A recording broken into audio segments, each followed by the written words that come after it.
Maligayang araw sa ating lahat at welcome back na naman dito sa aking munting channel.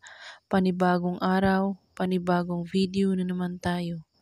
Sa araw na ito ay may ituturo ako sa inyo na simpleng gabay at simpleng pamamaraan.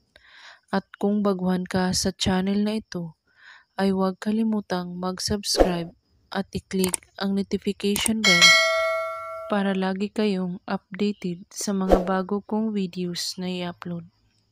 Ipikit mo lang ang iyong mga mata at banggitin ang pangalan niya ng 11 beses. Gawin mo ito. Kailangan mo lang ng litrato niya kahit nasa cellphone mo lamang. Kailangan ay malinaw na malinaw ang kanyang larawan.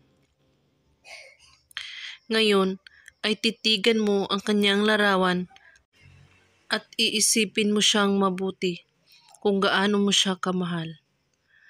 At pagkatapos, halikan ito ng buong pagmamahal at magsindi ka ng kandila kahit anong kulay at banggitin ang kanyang pangalan ng 11 beses habang nakatitig kayo sa larawan niya.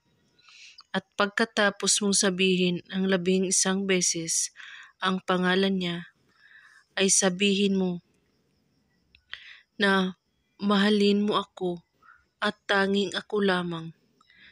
7 beses mo rin ito ulit-ulitin. At pagkatapos, ihipan mo ang kandila at itago mo ito ang natira na kandila. At hayaan mo lang na may ginagawa kayong ritual. At kung may katanungan po kayo ay magko-comment lang po sa baba. Maraming salamat sa panonood. May God bless us all.